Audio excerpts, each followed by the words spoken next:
তরিকতের আমল করে কত বাই গেল উপরে গো, রাইখো আমায় সুনজরে আমার আমল নাই, হায়রে রাইখো আমায় সুনজরে আমার আমল নাই। মুর্শিদ চান হয় না যে বদনাম, মুর্শিদ চান হয় না যে বদনাম। আল্লাহ রাসূল পাইতে আমি বায়াত হইলাম, বলেন আল্লাহ রাসূল পাইতে আমি বায়াত হইলাম। মুর্শিদ চান হয় না যে বদনাম, মুর্শিদ চান হয় না যে বদনাম। আমি জানি না এলাকার কত মানুষ জানি তাদের মা, তাদের বাবা, তাদের দাদা দাদি বংশের মানুষকে কবরের মধ্যে শোয়ায়া আজকের জান্নাতের বাগান মাহফিলের ইন্তজাম করেছেন। আল্লাহর নবীর তিরমিজি শরীফের একটা হাদিস শরীফ পড়ে দেখলাম, নবী আমার বলে, উম্মত দুনিয়ার জমিনে কোনো মানুষের যখন মা, কোনো মানুষের যখন বাবা, তার আওলাদ বংশধর যখন ইন্তেকাল করে, আর ওই এলাকার মধ্যে যখন কোরআন সুন্নাহর কোনো বাগান সাজানো হয়, আমার আল্লাহ তাআলা ওই মানুষগুলার রুহগুলাকে কবর থেকে উন্মুক্ত করে ছেড়ে দেয়, আর কবরবাসী রুহগুলা ওই জান্নাতের বাগানের ডাইনে বামে সামনে পেছনে ঘুরতে থাকে। তারা ভিক্ষুক যেমন ভাবে ভিক্ষা চায়, কবরবাসীর রুহগুলা তেমন ভাবে ভিক্ষা চায়, আর বলতে থাকে, আমার সন্তান আছো নাকি, আমার আত্মীয় স্বজন আছো নাকি, তোমরা আমার জন্য একটু প্রাণ ভরে দোয়া করবা। এ যুবক, এ আমার পর্দার অন্তরালের মা বোনেরা, এ আমার মনের কান্দি এলাকার মুরব্বী বাবারা, আপনাদের যাদের মা, যাদের বাবা, যাদের বংশের মানুষ কবরে, না জানি আজকে আপনাদের কাছে তারা হাত বাড়াইয়া দিছে, তাদের জন্য একটু খাস করে করে দোয়া করার জন্য। ও বাবা যান, আমি আপনাদের সবার কাছে একটা আবদার জানাই, জীবনের গুনাহ নিজেও মাফ করাইবেন, আপনার বংশের মানুষের জন্য মাফ করাইবেন, কিন্তু যদি আপনি মাফ না করাইতে পারেন, হয়তোবা আপনার বংশের মানুষ আপনার জন্য লানত প্রদান করবে। কবরবাসীরা যখন দুনিয়া থেকে কবরে ফিরে যাবে, ওই কবরে ফিরে যাওয়ার পরে তারা যাইয়া দেখবে এক শ্রেণীর মানুষের কবরের মধ্যে আযাব নাই। তারা বলবে, আল্লাহ আমার কবরের মধ্যে আযাব ছিল, এখন কেন আমার কবরে আযাব নাই?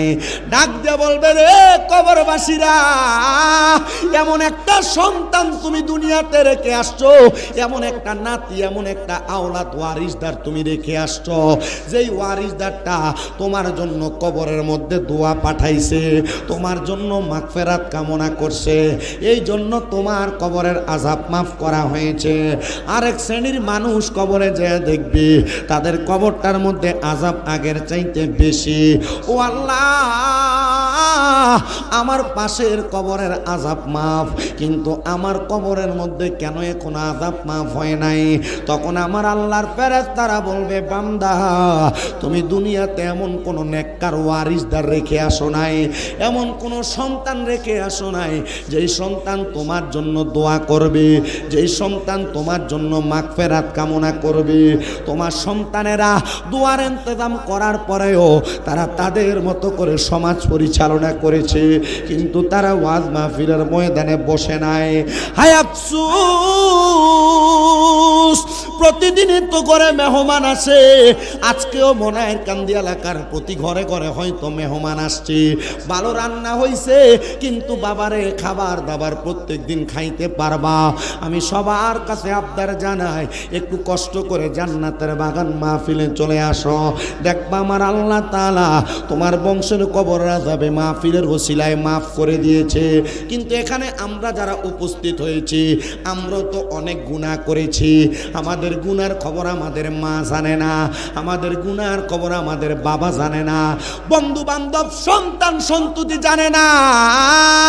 এ যুবক ভাই, এ মুরব্বী বাবা, এ পর্দার অন্তরালের মা, একটাবার চিন্তা করে দেখো যুবক, তোমার জীবনের গুনাহ যদি তোমার বাবা দেখতো, তোমার সন্তান বলে পরিচয় দিত না।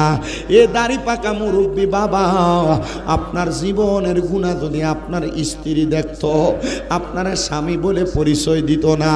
পর্দার অন্তরালের মা, ও মা, তোমার জীবনের গুনাহ যদি তোমার সন্তানেরা দেখতো, ওই সন্তান তোমার মা বলে পরিচয় দিত না। আল্লাহ গো, তুমি আমাদের গুনাহগুলা গোপন করে রাখছো। আল্লাহ, গোপনে গোপনে আমাদের গুনাহগুলো মাফ করে দাও না। আমার মুসলমান ইমামদাররা, আল্লাহর নবী জানিয়ে দে উম্মত, দুনিয়ার জমিনের মধ্যে যখন কোনো মা বাবা কোনো সন্তান জন্ম দেয়, ওই সন্তান জন্ম দেওয়ার পরে একটা মা বাবার উপর একটা দুইটা না মোট 5টা দায়িত্ব থাকে। 5টা।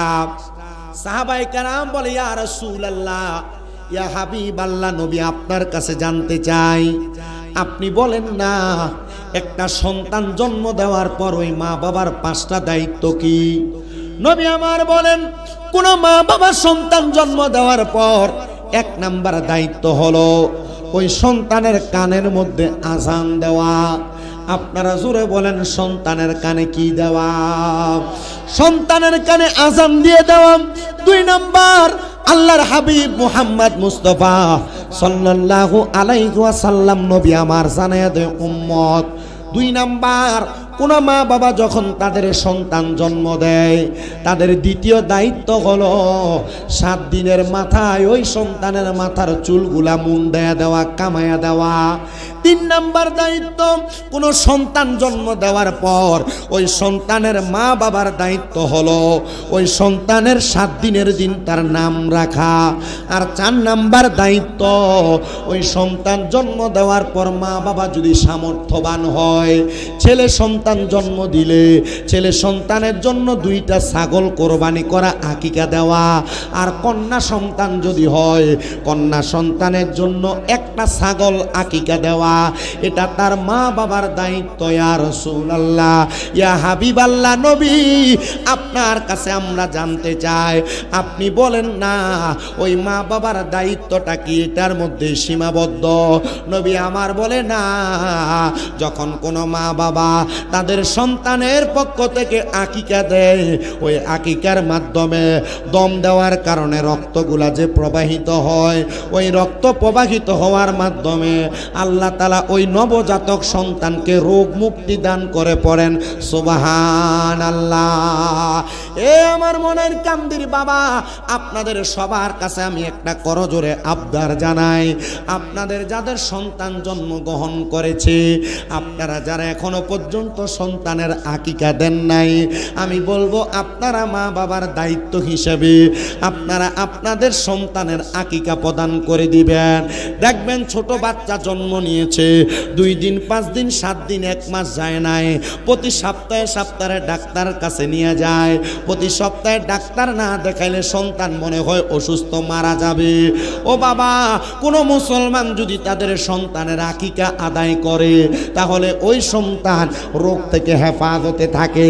তাহলে আমরা মা বাবা হিসেবে আমাদের দায়িত্ব, আমরা যেন আমাদের সন্তান জন্ম নেওয়ার পর ছেলে হলে 2টা ছাগল আর মেয়ে হলে 1টা ছাগল আমরা আকিকা প্রদান করি।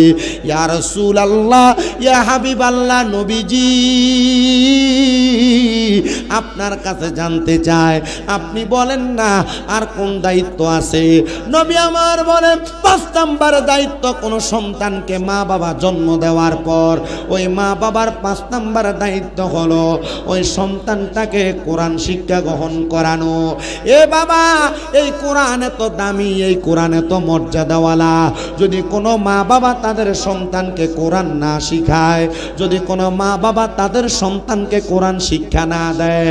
আল্লাহর নবীর তিরমিজি শরীফের হাদিসে মুবারাকা পড়ে দেখলাম নবী আমার বলে, উম্মত ওই সন্তানটা কাল ময়দানে মাশরে যাওয়ার পর ফুলসিরাতের পুলটা যেমন একবারে চিকন হবে, ওই সন্তানের বাবাকে ফুলসিরাতের এই পার আর ওই পারের মধ্যে লম্বা করে শোয়া দেওয়া হবে। ওই বাবার হাতগুলা থাকবে এক পাশে আর পাগুলা থাকবে আরেক পাশে। তখন সন্তানকে বলা হবে, সন্তান তুমি কোরআন তেলাওয়াত করো। সন্তান বলবে, আমার আব্বা আমার আম্মা আমাকে কোরআনুল কারীম শিক্ষা দেয় নাই। তখন ওই সন্তান তার বাবার বুকের মধ্যে পাড়া দিয়া ফুলসিরাতটা পাড়ি দিবে, ফুলসিরাতটা পাড়ি দিবে। চিন্তা করে দেখেন মুসলমান ইমানদার, আপনার যে সন্তান আপনার গায়ের মধ্যে একবার পা লাগলে 2-3 বার সালাম করে, কিন্তু আপনি যদি আপনার সন্তানকে কোরআন না শিক্ষা দেন, ওই সন্তান আপনার বুকে পাড়া দিয়া ফুলসিরাত পার হবে। অনেকে চিন্তা করে, হুজুর আমার মা আমার আব্বা জান আমারে কোরআনুল কারীম শিখায় নাই, তাহলে আমি আমার মা বাবার বুকে পাড়া দিয়ে পার হয়ে যাব। না না না, কোনো মানুষ উপযুক্ত বয়সের হওয়ার সাথে সাথে ওই মানুষ যদি কোরআনুল কারীম শিক্ষা গ্রহণ না করে, তাহলে ওই ব্যক্তিকে কোরআনুল কারীম না শিক্ষা গ্রহণ করার জন্য আল্লাহর দরবারে জবাবদিহিতা করা লাগবে। এ যুবক ভাই, এ মুরব্বী বাবা, এ পর্দার অন্তরালের মা বোনেরা, দুনিয়ার গান বাজনা মোবাইলের হেডফোন কানে লাগে কত সুন্দর শ্রবণ করেন, দুনিয়ার যত রকমের কাজকর্ম আছে আপনি সব কাজ করতেছেন, কিন্তু আল্লাহ তাআলার কোরআনুল কারীম আপনি সুন্দর করে পড়তেছেন না, মুখস্থ করতেছেন না। মনে রাখতে হবে, এটার কারণে আল্লাহর কাছে জবাবদিহিতা করা লাগবে। এ দাড়ি পাকা মুরব্বী বাবা, আমি আপনাদের কাছে করজোরে আবদার জানাই, যারা কোরআন পড়তে পারেন আলহামদুলিল্লাহ, কিন্তু যারা কোরআনুল কারীম পড়তে জানেন না, এটার কারণে আপনারা সবাই আল্লাহ তাআলার কোরআনকে মোহাব্বত করবেন, বুকে ধারণ করবেন। দেখবেন আমার আল্লাহ তাআলা এটার কারণে আপনাকে দুনিয়া এবং আখিরাতের মধ্যে নাজাত দান করে দিবে। পড়েন সুবহানাল্লাহ। আল্লাহুম্মা সাল্লি আলা সাইয়্যিদিনা মাওলানা ওয়া আলা আলি সাইয়্যিদিনা। মুহাব্বতে পড়েন আল্লাহুম্মা সাল্লি মাওলানা মুহাম্মদ ওয়া আলা আলি সাইয়্যিদিনা। নবীজি আপনার ভালোবাসায় জীবনের গুনাহ ঝরে যায়, নবীজি আপনার ভালোবাসায় ওয়াইসালে করনি জুব্বা পায়। আল্লাহুম্মা সাল্লি, জোরে পড়ে না রে, মাও মুহাম্মদ ওয়া আলা আলি সাইয়্যিদিনা। বলেন চোখেরই পলকে তুমি হতে পারো লাশ, চিরতরে বন্ধ হবে তোমারই নিঃশ্বাস। চোখেরই পলকে তুমি হতে পারো লাশ, চিরতরে বন্ধ হবে তোমারই নিঃশ্বাস। হবে এলান তোমারই নাম মসজিদের মাইকে, বলেন হবে এলান সবারই নাম মসজিদের মাইকে। বাড়িওয়ালা নাই রে বাড়ি নাই রে দুনিয়াতে, বাড়িওয়ালা নাই রে বাড়ি নাই রে দুনিয়াতে। বলেন বাড়ি গাড়ি মেল ফ্যাক্টরি টাকারও পাহাড়, বিলাসিতায় কেটেছে জনম কতই অহংকার, বাড়ি গাড়ি মেল ফ্যাক্টরি টাকার পাহাড়, বিলাসিতায় কেটেছে জনম কতই অহংকার। দামি কাপড় ছেড়ে হবে, দামি কাপড় ছেড়ে হবে সাদা কাফনে পরিতে, বাড়িওয়ালা নাই রে বাড়ি নাই রে দুনিয়াতে, বাড়িওয়ালা নাই রে বাড়ি নাই রে দুনিয়াতে। তোমার ভয়ে থাকতো মানুষ ছিল বাহাদুরি, ভাবনি হাওয়ায় উড়া তুমি যে রঙিন ঘুড়ি, তোমার ভয়ে থাকতো মানুষ ছিল বাহাদুরি, ভাবনি হাওয়ায় উড়া তুমি যে রঙিন ঘুড়ি। সুতোয় টানে দিলে মালিক, সুতোয় টানে দিলে মালিক পারবে না থাকিতে, বাড়িওয়ালা নাই রে বাড়ি নাই রে দুনিয়াতে, বাড়িওয়ালা নাই রে বাড়ি নাই রে দুনিয়াতে, বাড়িওয়ালা নাই রে বাড়ি নাই রে দুনিয়াতে, বাড়িওয়ালা নাই রে বাড়ি নাই রে দুনিয়াতে। চোখেরই পলকে তুমি হতে পারো লাশ, চিরতরে বন্ধ হবে তোমারই নিঃশ্বাস, হবে এলান তোমারই নাম মসজিদের মাইকে, বাড়িওয়ালা নাই রে বাড়ি নাই রে দুনিয়াতে। আমার সোনার গা মনের কান্দির বাবারা, আপনারা বলেন মরণ কথা নাকি সত্য না মিথ্যা? আমরা সবাই একদিন মরতে হবে, এই বিশ্বাস কার কার আছে? ডান হাত তুলে আমার আল্লাহকে দেখায়, আর জবানটা খুলে একটা তাকবীর হবে, নারে তাকবীর। আওয়াজ দেখতে আসতে হয়েছে, সন্দেহ আছে আপনাদের? সন্দেহ আছে মরার ব্যাপারে? তো মোহাব্বতের তাকবীর হবে, নারে তাকবীর, নারে রিসালাত। পবিত্র ঈদে মিলাদুন নবী,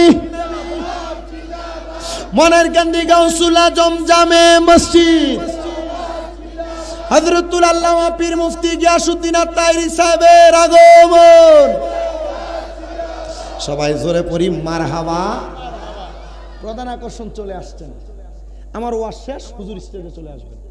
তবে আপনাদের কাছে আমার আবদার, আপনারা বলেন এই কোরআন হাদিস শিক্ষা গ্রহণ করলে যদি নাজাত পাওয়া যায়, আমরা সবাই এই কোরআন শিখার দরকার আছে না নাই?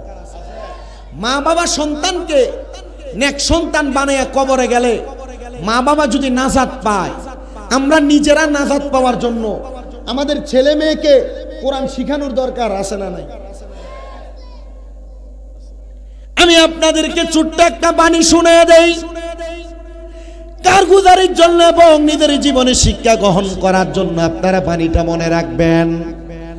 আল্লাহ তাআলার একজন খাস বন্ধু হযরতে ইউসুফ তাফতাজানী রহমতুল্লাহ আলাইহি, দুনিয়ার কোন সাধারণ ব্যক্তি না, হযরত ইউসুফ তাফতাজানী রহমতুল্লাহ আলাইহি বলেন, হে দুনিয়ার মানুষের দলেরা, দুনিয়ার জমিনের মধ্যে থাকা অবস্থায় আমি ইউসুফ তাফতাজানী, আমি যখন ফজরের নামাজ আদায় করতাম, ফজরের নামাজ আদায় করে আমি ততক্ষণ পর্যন্ত নামাজের মুসল্লা থেকে উঠতাম না যতক্ষণ পর্যন্ত সূর্য উদয় না হইতো।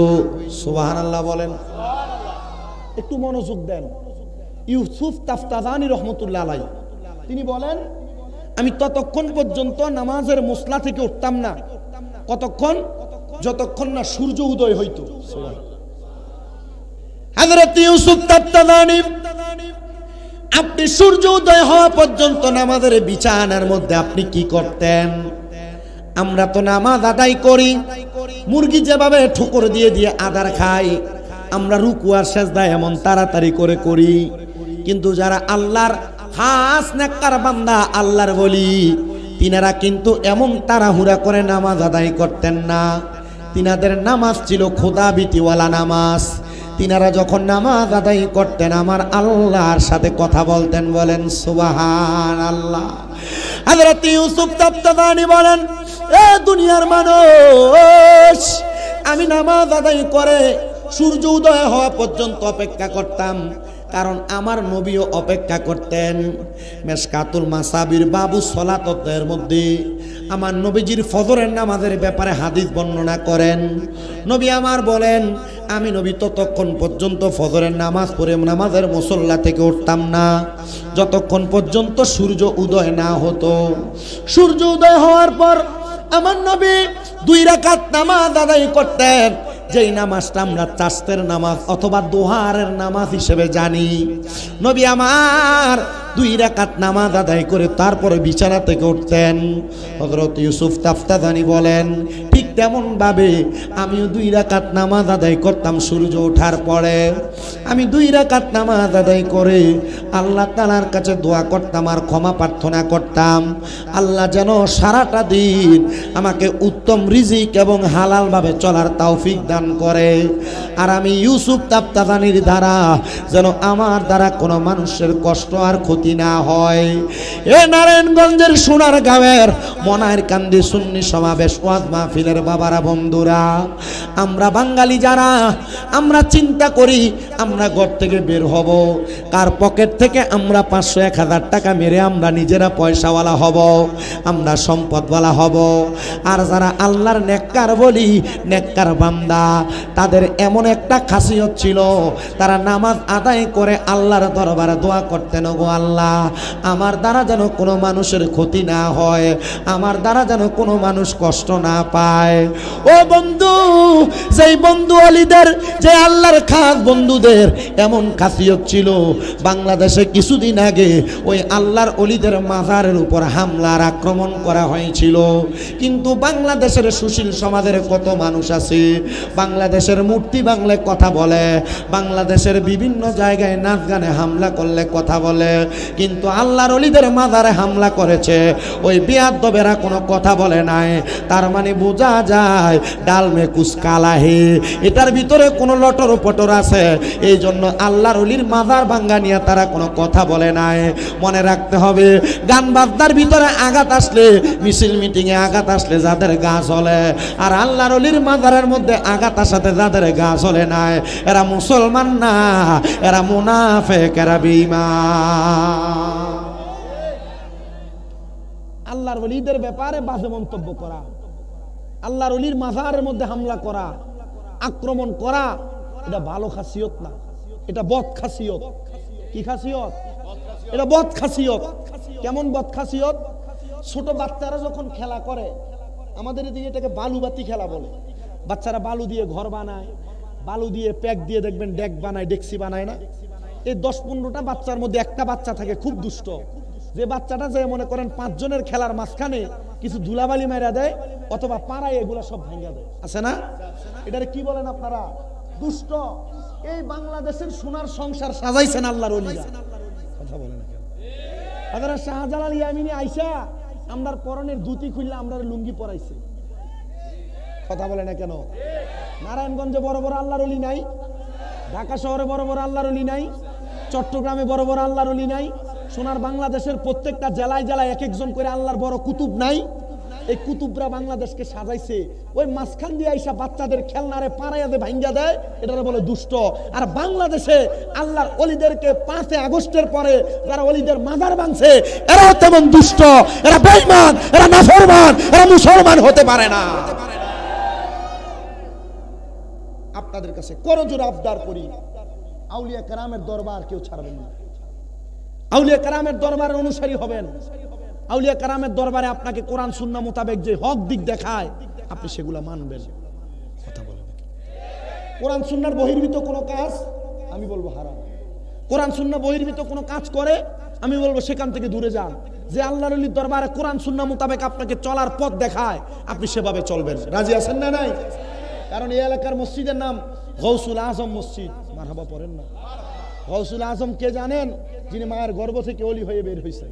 মারহাবা পড়েন না? গৌসুল আজম কে? যিনি মায়ের গর্ভ থেকে 18 পারা কোরআন মুখস্থ করে দুনিয়াতে আসছেন। গৌসুল আজম কে? যে গৌসুল আজম মায়ের গর্ভ থেকে মায়ের ইজ্জত রক্ষা করেছেন। গৌসুল আজম কে? যিনি দুনিয়াতে আসার পর অল্প বয়সে ডাকাত সর্দারকে ওলি বানাইছেন। গাউসুল আজম কে? যিনার দরবারে চোর আইসা কুতুব হয়ে গেছে। গাউসুল আজম কে? যিনি মাত্র 11 বছর বয়সে মুফতি হয়ে গেছেন। গাউসুল আজম কে? যিনি ওনার কোরআন সুন্নাহর এলেমের বহরতা দিয়া মানুষকে হেদায়েতের পথে ডাকছে। আজকে সেই গাউসুল আজম মসজিদের মাঠে মাহফিল। আল্লাহ তাআলা এই গাউসুল আজমের নুরানি নেক নজর, নুরানি সোহবত আমাদেরকে দান করেন, পড়েন আমিন। সে গাউসুল আজমের শান একটা শান মান কাবাতে গাউসুল আজম পড়েন আমার সাথে। অলিদের অলি যিনি গাউসুল আজম জিলানি, অলিদের অলি যিনি গাউসুল আজম জিলানি, বাগদাদে জন্ম কুতুবে রাব্বানি, বলেন বাগদাদে জন্ম কুতুবে। আপনাদের কি আল্লাহর ওলির শান পড়তে অসুবিধা হয়? একটা হাদিস শরীফ শোনাই, জিকরুল আম্বিয়া মিনাল ইবাদাতি ওয়া জিকরুস সলিহিনা কাফারা। মারহাবা পড়েন। নবীদের নামের জিকির করলে, নবীদের নাম মুখ দিয়ে বললে ইবাদত হয়। কি হয়? ওয়া জিকরুস সলিহিনা কাফারা। আর ওলিদের নামের জিকির করলে, ওলিদের নাম মুখ দিয়ে বের করলে আগে যে গুনাহ করছেন এই গুনাহ মাফ হয়। আমরা তো গাউসুল আজম একজন আল্লাহর খাস ওলি, যিনি ওলিদেরও ওলি, তিনার শান পড়ছি। আল্লাহ আমাদের গুনাহ মাফ করবে মোহাব্বতে। ওলিদের ওলি যিনি গাউসুল আজম জিলানি, ওলিদের ওলি যিনি গাউসুল আজম জিলানি, বাগদাদে জন্ম কুতুবে রাব্বানি, বলেন বাগদাদে জন্ম কুতুবে নি, বলেন বংশ তোমার হাসান হুসাইনি, তুমি গাউসে মা ফাতেমার নয়নের মনি, বলেন বংশ তোমার হাসান হুসাইনি, তুমি গাউসে মা ফাতেমার নয়নের মনি, দয়ার নজর দাও গো আমায় ও গো গাউসে সামদানি, দয়ার নজর দাও গো আমায় ও গো গাউসে সামদানি, বাগদাদে জন্ম কুতুবে রাব্বানি, গাউসে বাগদাদে জন্ম কুতুবে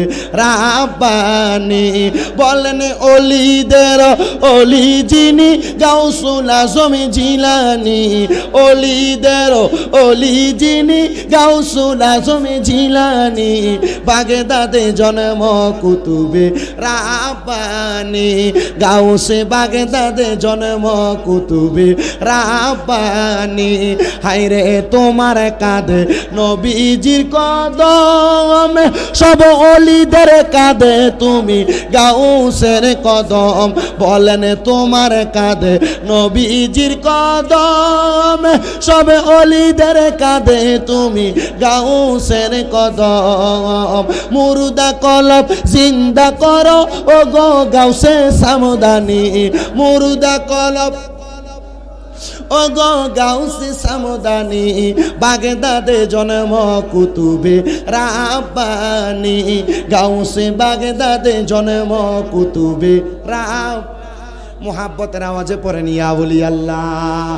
আমার বাবাজিরা, আমি আপনাদেরকে যে আল্লাহর খাস নেককার বান্দার কথা আমি আপনাদেরকে শোনাইতেছিলাম, ওনার নাম হলো হযরতে ইউসুফ তাফতাজানি রহমতুল্লাহ আলাইহি। তিনি বলেন, আমি প্রত্যেক দিন ফজরের নামাজ আদায় করার পরে নামাজের মুসল্লার মধ্যে বসে থাকতাম এবং নামাজের মুসল্লার মধ্য থেকে আমি সূর্য উদয় হওয়ার পরে 2 রাকাত নামাজ আদায় করতাম, দুহারের চাষতের নামাজ। ওই নামাজ আদায় করে আমি আমার আল্লাহ তাআলার দরবারে দোয়া করতাম, আল্লাহ আমার দ্বারা যেন কোনো মানুষের ক্ষতি না হয়, আমার দ্বারা যেন কোনো মানুষের ক্ষতি না হয়। হযরত ইউসুফ তাফতাজানি বলেন, ও দুনিয়ার মানুষ, প্রত্যেক দিনের নাই আমি বৃহস্পতিবার জুমার নামাজের আগের রাত্রবেলার আগের সকালবেলা আমি আমার আল্লাহ তাআলার দরবারে 2 রাকাত নামাজ আদায় করার জন্য ফজরের নামাজ পড়ে নামাজের মুসল্লার দরজার মধ্যে অপেক্ষা করতে লাগলাম, কিন্তু এমন টাইমে আমার চোখের মধ্যে বড় ঘুম ঘুম ভাব চলে আসছে। আমি নামাজের মুসল্লার মধ্যে সেজদাটা ফালায়া আমি ঘুমাইতে লাগলাম। হঠাৎ করে আমি দেখলাম আমার চোখের সামনে আল্লাহর একজন বান্দাকে দেখা যায়, যার নাভি থেকে মাথা পর্যন্ত বড় সুন্দর জামা কাপড় পোশাকওয়ালা, কিন্তু তার নাভি থেকে পায়ের পাতা পর্যন্ত আগুন ধাউ ধাউ করে জ্বলতেছে।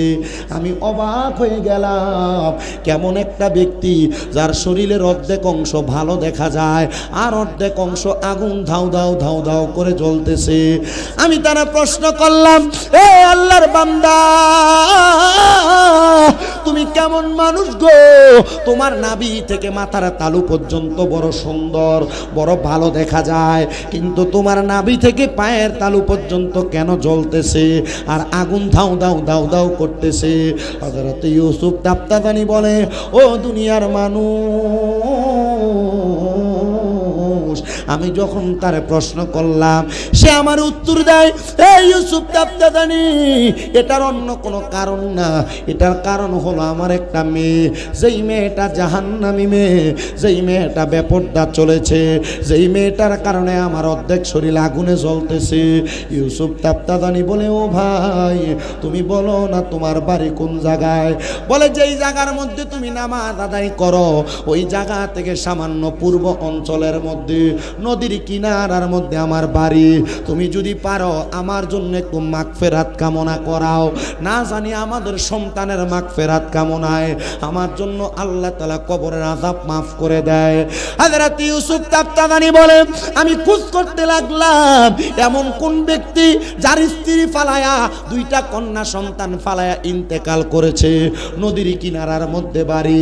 হযরত ইউসুফ তাফতাদানি বলেন, আমি তালাশ করতে করতে পুরা নদীর কিনারা তালাশ করলাম। হঠাৎ করে দেখলাম একটা ঘর দেখা যায়, যেই ঘরটার দরজাটা একবারে বন্ধ করা। আমি ঘরের দরজার সামনে যে তালাশ করলাম, আসসালামু আলাইকুম ওয়া রাহমাতুল্লাহ, কেউ আমার সালামের জবাব দেয় না। আমি দ্বিতীয়বার সালাম প্রদান করলাম। এ মনের কান্দি জান্নাতের বাগান মাহফিলের আমার বাবাজিরা, এখান থেকে আল্লাহর হাবিবের একটা হাদিসে মোবারকা কোট করে সুন্নতের আমল শিখে যান। কোনো মানুষের ঘরের দরজার সামনে যাইয়া আপনি সর্বপ্রথম একবার সালাম দিবেন, আপনি কিছুক্ষণ পর্যন্ত অপেক্ষা করবেন, দ্বিতীয়বার সালাম প্রদান করবেন, কিছুক্ষণ অপেক্ষা করবেন, তৃতীয়বার সালাম প্রদান করবেন। আপনি অপেক্ষা করার পর যদি দেখেন আপনার জন্য দরজা খুলতেছে না, আপনি আর তার ঘরে প্রবেশ করবেন না। তিনবার সালামের জবাব না পাইলে আপনি তার ঘর থেকে আবার বের হয়ে চলে যাবেন, অথবা ঘরের দরজার থেকে ফিরে যাবেন। আল্লাহর নবী বলেন, দুনিয়ার জমিনের মধ্যে কোনো মানুষ যদি কোনো মানুষের ঘরের মধ্যে অনুমতিবিহীন প্রবেশ করে, ওই ঘরের সকল ফেরেশতারা অনুমতিবিহীন প্রবেশ করার কারণে ওই ব্যক্তিকে বদদুয়া দেয়, ওই ব্যক্তির উপর লানত দেয়। তার মানে সালাম দেওয়া ছাড়া, সালামের জবাব পাওয়া ছাড়া কারোর ঘরে প্রবেশ করা।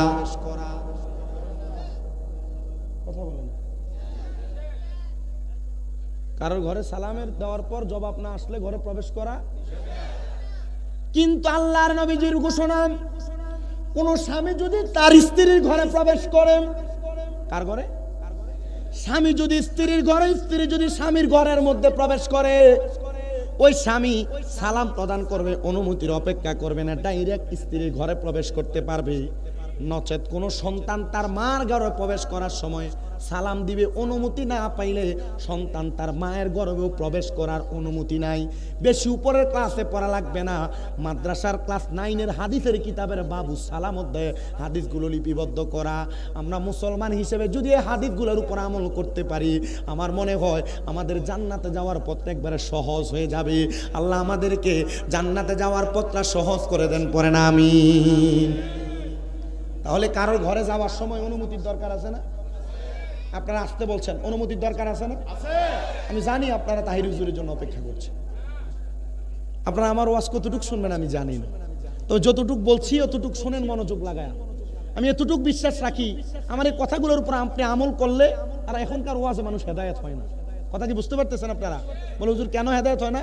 ওয়াজ মাহফিলগুলো এখন একটা ধরেন যে কালচার, একটা সিস্টেম, রুসুমে পরিণত হয়েছে, যদি ওয়াজ মাহফিলগুলো না হইতো, এলাকাতে গান বাজনা হইতো, এই জন্য ওয়াজ মাহফিলগুলো হচ্ছে।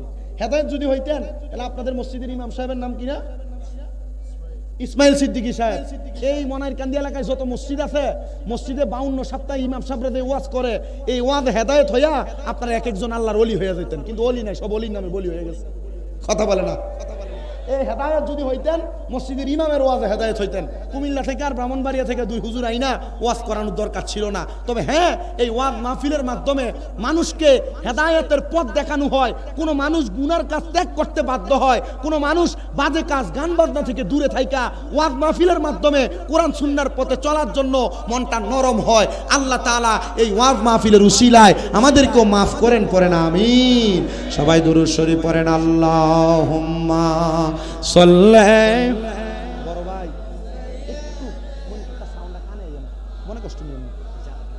থাক থাক, দাঁড়ায় আপনারও বসতে বললেন, থাক থাক, এনে থাক, চল ভাই। মা, আমি যখন এখানে আইসা বসছি, আমি বৈশা গল্লাম, এখানে মানুষ ছিলেন 33 জন। কতজন? আমি বড় কান্নাকাটি করে মুনাজাত করে আপনাদেরকে আনছি। মাঝখান দিয়ে দেখলাম মাহফিল কমিটির কয়েকজন যারা দাঁড়ায় আছে, এদেরকে বসতে বলাতে এরা গুড়গুড়ানি দিয়ে দৌড় মারছে। আমার মাহফিলের সিস্টেম, আমি কাউকে বসতেও বলি না, দাঁড়াইতেও বলি না। মাহফিল কমিটির কাউকে বসতে বলবেন না আপনারা। ওনারা যদি দাঁড়ায় ওয়াজ শুনে কমফোর্টেবল হয়, ওনারা দাঁড়ায় এই ওয়াজ শুনে। কি বলেন আপনারা? আমি আমার এলাকাতে মাহফিল হয়, আপনাদের দোয়া। তা আমি আমার এলাকার মাহফিলে আমি 2-1 বললাম, তোরা বস না কেন?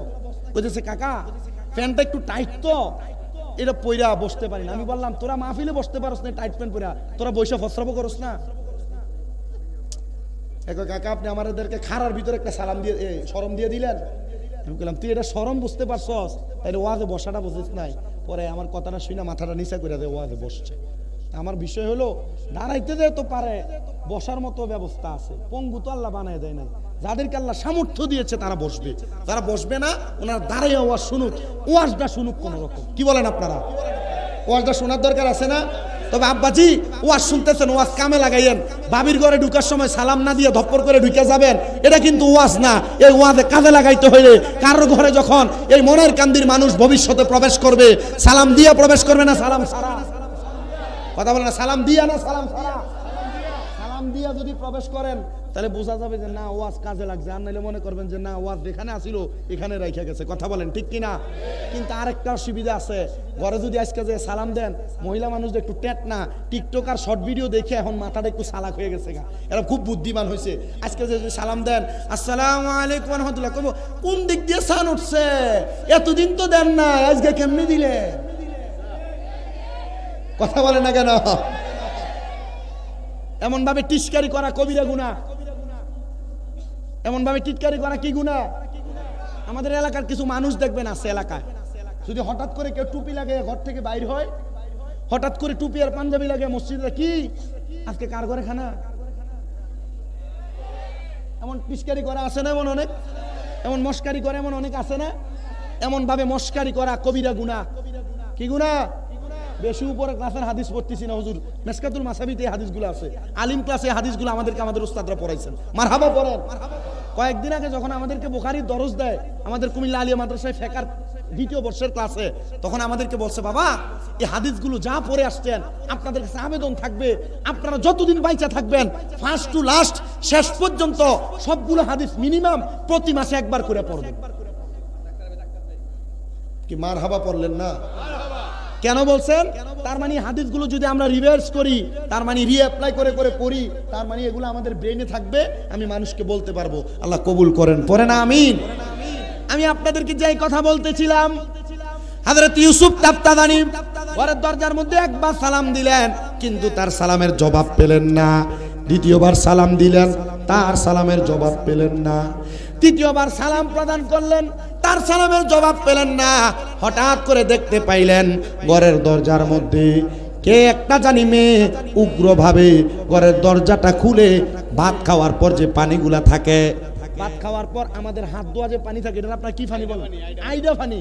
কুমিল্লার ভাষার সাথে তো মোটামুটি মিল আছে।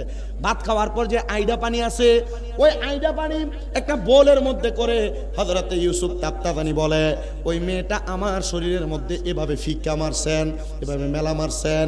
আমি চিন্তা করলাম কে সেই মেয়ে। আমি 3 বার সালাম দিলাম। সালাম দেওয়ার পর জবাব দেওয়া ওয়াজিব। ঘরের মধ্যে থেকে জবাব তো দেয় নাই, ডাইরেক্ট আমার গায়ের মধ্যে পানি ফিক্কা মারছেন।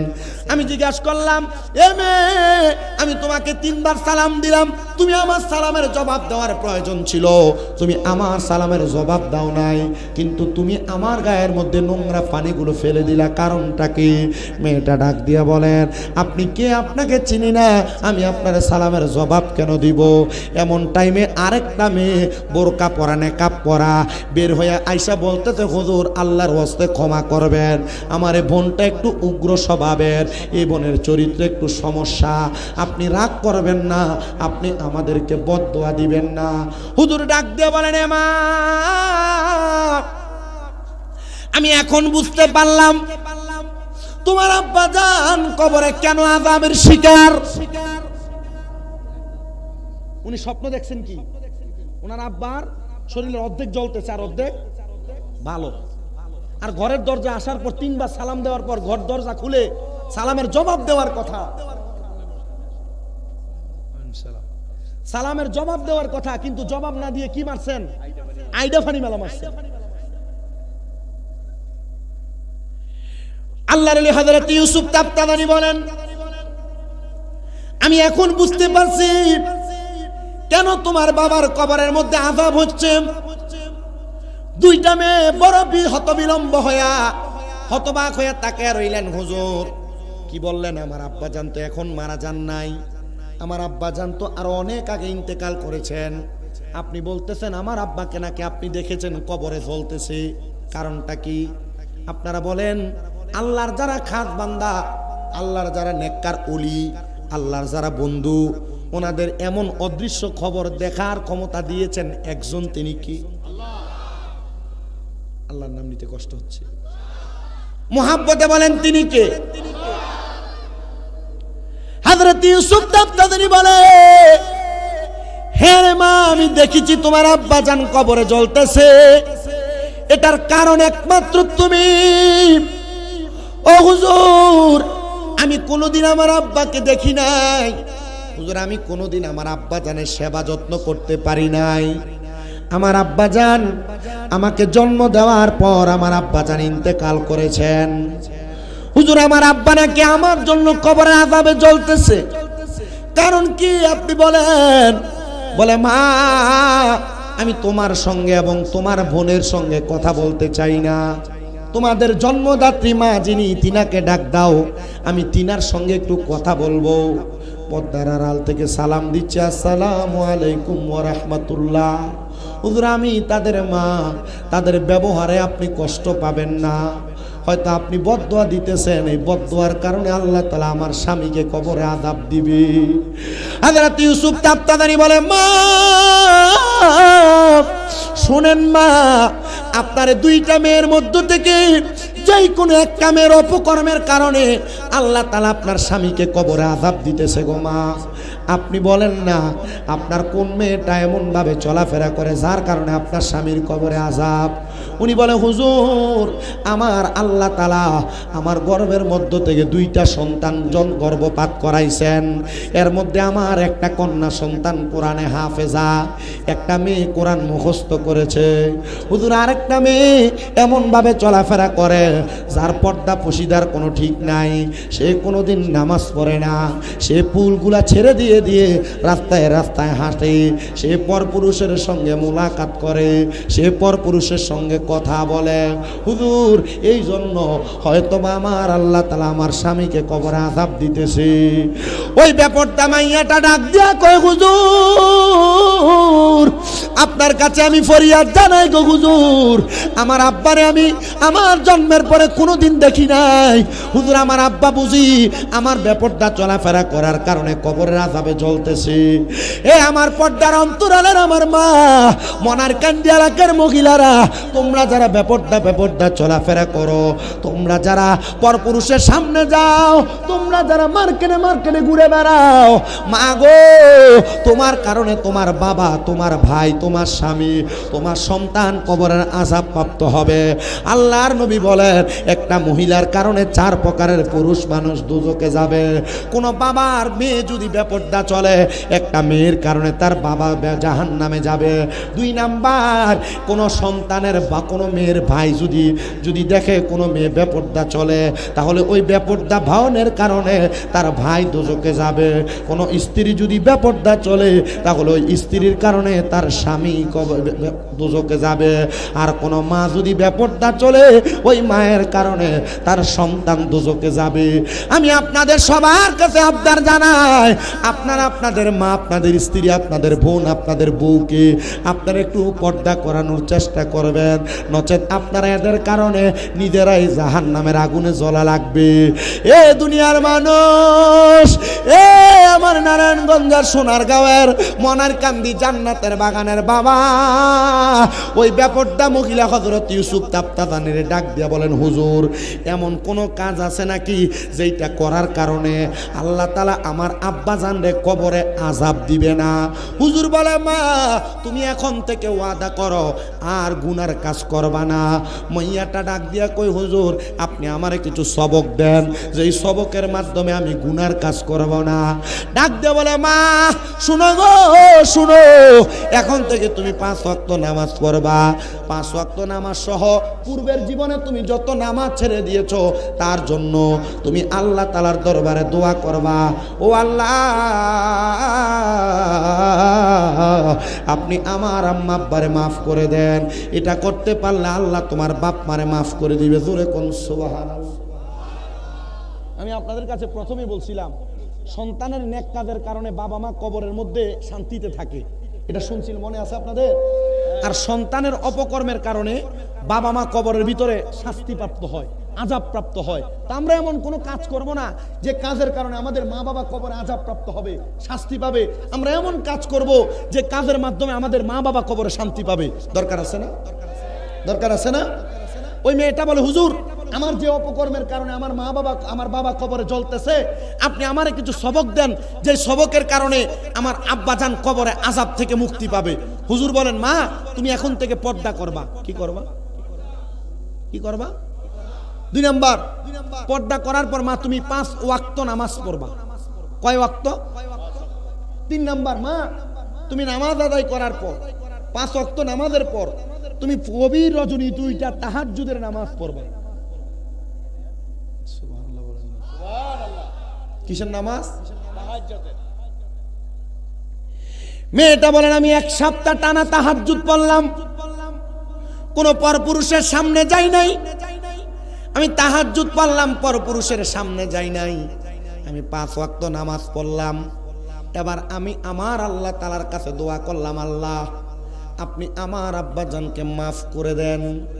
আমি যখন দোয়া করলাম, 7 দিন পর হযরত ইউসুফ তাফতাদানির ঘরের দরজার সামনে গেলাম। হুজুর আপনি বলেন আমার আব্বাজান এখন কেমন আছে? ইউসুফ তাফতাদানি বলেন, আমি একদিন তোমার আব্বাজানের অবস্থা সম্পর্কে জেনেছি, এখন তো তোমার আব্বা কবরে কেমন আছে আমি বলতে পারবো না, আমি জানিও না। এ মা তুমি বলো না, তুমি কি জানতে চাও? বলে, হুজুর আমার আব্বা, আপনি বলেছেন একদিন দেখেছেন আমার আব্বা কবরে জ্বলতেছে, কিন্তু আমার আব্বা জান এখন কবরে কেমন আছে আমার জানতে বড় ইচ্ছা হয়। বলে, হ্যাঁ তুমি জানবা, তবে এটা আমি জানাবো না, তুমি নিজে চেষ্টা করে ইবাদতের মাধ্যমে তোমার অন্তরের চক্ষু খুইলা তুমি এটা জানার চেষ্টা করবা। ওরে তরিকতের আমল করে কত বাই গেল উপরে গো, রাইখো আমায় সুনজরে আমার আমল নাই, হায়রে রাইখো আমায় সুনজরে আমার আমল নাই। মুর্শিদ চান হয় না যে বদনাম, মুর্শিদ চান হয় না যে বদনাম। আল্লাহ রাসূল পাইতে আমি বায়াত হইলাম বলেন আল্লাহ রাসূল পাইতে আমি বায়াত হইলাম মুর্শিদ চান হয় না যে বদনাম মুর্শিদ চান হয় না যে বদনাম বায়াত হয়েছেন কে কে হাত তোলেন তো অনেকেই তো বায়াত হয়েছেন মারহাবা মুরিদ হয়েছেন যারা যারা মারহাবা হাত নামান এজন্য আল্লাহ রাসূল পাওয়ার জন্য আমরা মুরিদ হয়েছি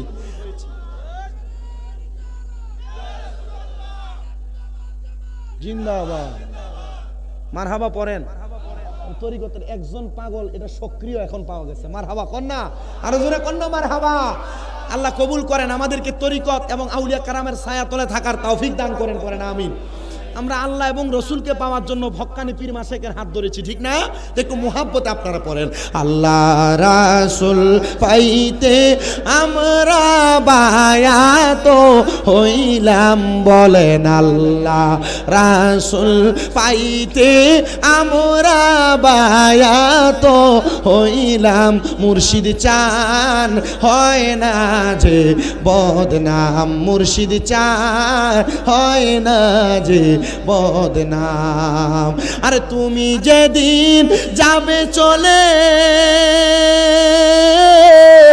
আমার রাইখো সঙ্গেতে গো তুমি যেদিন আমি যেদিন যাব চলে এই দুনিয়ার মায়া ছেড়ে গো রাইখো আমায় শুনো জরে আমার আমল নাই হায়রে রাইখো আমায় শুনো জরে আমার আমল নাই মুর্শিদ চান হয় না যে বদনাম মুর্শিদ চান হয় না যে বদনাম বলেন আল্লাহ রাসূল পাইতে আমি বায়াত হইলাম বলেন আল্লাহ রাসূল পাইতে আমরা মুরিদ হইলাম মুর্শিদ চান হয় না যে বদনাম একটা জবান বন্ধ রাখবেন না চিৎকার মেরে বলেন ইয়া বলি আল্লাহ ওই মেয়ে ডাক দিয়া কয় হুজুর আমার আব্বা জান কবরে কেমন আছে আমি কেমনে জানবো আপনি বলেন বলে মা তোমারে আমি সবক দিয়েছি 3টা কয়টা পীরের কাছে যখন বায়াত গ্রহণ করেন আমাদেরকে বলে সুন্নিরা শুধু পীর মুরিদি করে ভণ্ডামি করার জন্য বলে না আমরা যারা সুন্নি দাবি করি আমরা নাকি পীর মুরিদি ভণ্ডামি করি এ ব্যাকল বায়াত গ্রহণ করা বায়াত শব্দের অর্থ জানে না মুরিদান যে মুরিদের অর্থ জানে না বায়াত শব্দের অর্থ ওয়াদাবদ্ধ হওয়া বলেন বায়াত শব্দের অর্থ কি বায়াত শব্দের অর্থ ওয়াদাবদ্ধ হওয়া প্রতিশ্রুতিবদ্ধ হওয়া পীর আপনাকে যেই বিষয় ওয়াদা করায় সেই বিষয় ওয়াদাবদ্ধ হয়ে ওই বিষয় আমলে বাস্তবায়ন করার নাম হলো বায়াত আপনারা যারা পীরের হাতে হাত ধরে বায়াত গ্রহণ করছেন আপনার পীর কি বলছে আপনি নামাজ পড়েন না কোন পীর কি বলে রোজা রাখো না কোন পীর কি বলে যে হজ যাকাত করো না কোন পীর কি বলে গাঁজা খাও বলে কথা বলে বলে দেখবেন ওয়াজ মাহফিলে আইসা কত সুন্দর করে বলতেছে সুন্নিরার খাজার দরবারে গাঁজা বেছে কিন্তু এই ব্যাকল জীবনে খাজার দরবারে যায় নাই আপনাদের দোয়ার বরকতে আমাকে আল্লাহ তাআলা অনেকবার খাজা গরিবে নওয়াজের দরবারে আমি 13 বার পর্যন্ত গুনছি এরপরে আর গনি নাই আমাকে অনেকবার আল্লাহ তাআলা খাজা গরিবে নওয়াজের দরবারে নিয়েছেন আমি খাজা গরিবে নওয়াজের দরবারে যে দেখছি গাঁজা দূরের কথা হিন্দুরা যায় খাজা গরিবে নওয়াজের দরবারে দাঁড়ায় থাকে দৈনিক অনেক হিন্দুরা ইসলাম গ্রহণ করে খাজা গরিবে নওয়াজের দরবারে আর এটা খাজা গরিবে নওয়াজের বিরোধিতা করতেছে তো তোমরা বিরোধিতা করো খাজা গরিবে নওয়াজ ওনার ঢঙ্কা ওইখানে চালাইতেছেন কথা বলেন না ঠিক না ঠিক এই জন্য আমরা যারা বায়াত গ্রহণ করি নাই যারা মুরিদ হই নাই আপনাদের সবার কাছে আবদার কোরআন সুন্নাহ যাচাই করে কোরআন এবং হাদিসকে বোঝার জন্য আল্লাহ এবং তার রাসূলকে পাওয়ার জন্য আপনারা বায়াত গ্রহণ করেন যেই পীর আপনার পছন্দ হয় ওই পীরের হাত ধরেন হুজুর হক্কানি পীর কোনটা এটা তো চিনি না ইবনে মাজাহ শরীফের 303 নম্বর পৃষ্ঠায় আল্লাহর নবী হক্কানি পীর চিনার উপায় চিনায় দেয় নবীজি কেমনে চিনবো বলতে ইজা রু উযকিরাল্লাহু আযজা ওয়া জাল্লা যেই পীরের চেহারার দিকে তাকাইলে আল্লাহর কথা মনে হবে এটাই হক্কানি পীর সুবহানাল্লাহ জোরে বললেন না ওই মেয়েটাকে সবক দিয়েছেন আল্লাহর ওলি হযরত ইউসুফ তাফতাজানি। সবক কি? তিনটা। বলেন কয়টা? তিনটা সবক দিয়েছেন। এক নাম্বার সবক, তুমি বেপরদা চলতে পারবে না। এক নাম্বার সবক কি? চলতে পারবে না। আর এখনের মহিলারা কি পর্দায় চলে না বেপরদায়? বেডি ফাতলা কাপড় না পরলে বেডির বিয়েতে যাবে না। কথা কয় না কেন? পাতলা কাপড় না পরলে গায়ে হলুদেই যাবে না। পাতলা কাপড় আর টাইট ফিটিং বোরকা না হইলে বাবার বাড়িতেই যাবে না। ঈদের সময় পাতলা পাতলা চিরা চিরা কাপড় না হইলে, পেট দেখা যায় এমন কাপড় না হইলে আর ঈদে হয় না। কথা বলেন না কেন? আমি আমার মা বোনদেরকে বলবো, আমি চাই না নারায়ণগঞ্জের সোনারগাঁয়ের মনারকান্দির কোনো মহিলা দুজকে যাক। ও আম্মু, আমি চাই আপনারা সবাই জান্নাতে যান। মা, জান্নাতে যাইতে হইলে বেপরদা চলা যাবে না, টাইট ফিটিং জামা পরা যাবে না, আপনার পেট দেখে কাপড় পরা যাবে না, স্বামীর সঙ্গে খারাপ আচরণ করা যাবে না। অনেক মহিলারা স্বামীর সঙ্গে খারাপ আচরণ আর বেপরদা পেট দেখে থাকা, বেপরদা টাইট ফিটিং জামা পরে চলা, এটার কারণে দোজকে যাবে সোনার বাংলাদেশ। কত পুরুষ মানুষ মায়া কান্না করে শুধু তার স্ত্রীর খারাপ ব্যবহারের কারণে। যে মহিলারা স্বামীর সাথে গলা উঁচা করে কথা বলে, রাহমাতুল্লিল আলামিন নবীজি ঘোষণা করছেন, দুনিয়াতে যেই ঘরের মধ্যে দেখবা স্বামীর গলার আওয়াজের চাইতে মহিলার গলার আওয়াজ বেশি, তাহলে মনে করবো ওই ঘরটা দুজক। যদি দেখতে চাও ওই ঘরের দিকে তাকাও। তাহলে যেই ঘরে মহিলার গলার আওয়াজ বেশি, স্বামীর কথা চলে না, স্ত্রীর কথাই বেশি চলে, তাহলে দুজক দেখতে হলে আমরা কোথায় দেখবো? ওই ঘরের দিকে দেখবো। আল্লাহ আমাদেরকে বোঝার তৌফিক দান করেন। মেয়েকে সবক দিলেন কয়টা? এক নাম্বার সবক পর্দা করা, দুই নাম্বার সবক 5 ওয়াক্ত নামাজ পড়া, 3 নাম্বার সবক তাহাজ্জুদ পড়া। হযরত ইউসুফ তাফতাজানি বলেন, আমি মেয়েটাকে বললাম, হে মা, আপনি আজকে থেকে তাহাজ্জুদ নামাজ পড়েন, আল্লাহ তাআলার দরবারে কান্না করে করে আপনি বলবেন, আল্লাহ, আমার আব্বাজান কবরে কেমন আছে, আপনি একটা বার আমারে দেখার সুযোগ করে দেন। মেয়েটা বলে, দুনিয়ার মানুষ, আমি আমার হুজুরের সবক মোতাবেক আমি আবার তাহাজ্জুদের নামাজ পড়তে লাগলাম। আমি একদিন 2 দিন করে তাহাজ্জুদ নামাজ যখন পড়লাম, তৃতীয় দিন যখন আমি তাহাজ্জুদ নামাজের নিয়ত করলাম, তাহাজ্জুদ নামাজের নিয়ত করার সাথে সাথে আমি 2 রাকাত করে 4 রাকাত, 3, 4, 12 রাকাত নামাজ আমি পড়লাম। নামাজ পড়ার পরে আমি হঠাৎ করে আবার নামাজটা শেষ করে সেজদায় গিয়ে আমার আব্বার জন্য কান্না করতে লাগলাম। আল্লাহ গো, আমি আমার আব্বাজানকে কোনোদিন দেখি নাই, আপনি আমার তাহাজ্জুদ নামাজের ওসিলায় আমার আব্বাজানকে মাফ করে দেন। মেয়েটা বলে, আমি কান্না করতে করতে নামাজের মুসল্লার মধ্যে বেহুশ হয়ে গেলাম। হঠাৎ করে আমি দেখলাম গো, আমার আব্বাজান সাদা রঙের পোশাক পরা, সুন্দর জামা কাপড় পরা, আর আমার আব্বাজানের ডাইনে ভাবে সামনে পেছনে জান্নাতি হুর গিলমানরা হাঁটতেছে। আমি প্রশ্ন করলাম, কে? উনি বলে, ও আমার কলিজার টুকরা কন্যা সন্তান, আমি হলাম তোমার জন্মদাতা বাবা। ও বাবা, আপনি তো জাহান্নামের আগুনে জ্বলার কথা, আপনার শরীর বড় সুন্দর, বড় সুন্দর, কারণটা কি? কেন আপনার শরীর এত সুন্দর আর মায়াবী দেখা যায়? মেয়েটার বাবা ডাক দিয়া কয়, মা, কেন এত সুন্দর দেখা যায় জানো? তুমি কন্যা সন্তান, যেই দিন বলেছ আর বেপরদা চলবে না, যেই দিন থেকে 5 ওয়াক্ত নামাজ পড়া শুরু করে দিয়েছো, আর যেই দিন থেকে নামাজ আদায় করার পরে তাহাজ্জুদ নামাজ পড়ে তুমি আমি আব্বার জন্য দোয়া করতেছ, আমার আল্লাহ তাআলা তুমি কন্যা সন্তানের দোয়ার বরকতে আমি আব্বার কবর নাজাতের ফয়সালা করে দিয়েছে।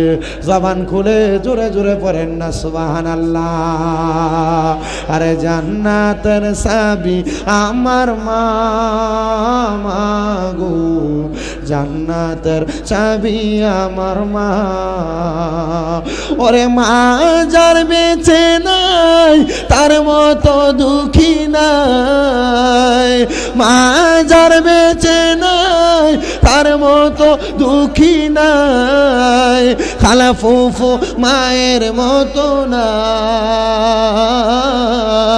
চাচা জেডি চাচি জেডি মায়ের মতো না মাগো জান্নাতের চাবি আমার মা জান্নাতের চাবি আমার মা মাগো জান্নাতের চাবি আমার মা ওরে মা যার বেঁচে নাই তার মতো দুঃখী নাই মা যার বেঁচে নাই তার মতো দুঃখী নাই খালা ফুফু মায়ের মতো না মাগো জান্নাতের চাবি আমার মা জান্নাতের চাবি আমার মা মাগো জান্নাতের চাবি আমার মা সবাই মোহাব্বতে তাকবীর দেন নারে তাকবীর রিসালাত নারে গাউসিয়া আহলে সুন্নাত ওয়াল জামাত আল্লামা পীর মুফতি গিয়াসউদ্দিন আত-তাহেরী সাহেবের আগমন মনের কান্দির পক্ষ থেকে মনের কান্দির পক্ষ থেকে নারে তাকবীর নারে রিসালাত আল্লামা পীর মুফতি গিয়াসউদ্দিন আত-তাহেরী সাহেবের আগমন নারায়ণগঞ্জবাসীর পক্ষ থেকে সোনারগাঁওবাসীর পক্ষ থেকে মনের কান্দির পক্ষ থেকে সবাই জুড়ে বলি মারহাবা মোহাব্বতের আওয়াজে বলি মারহাবা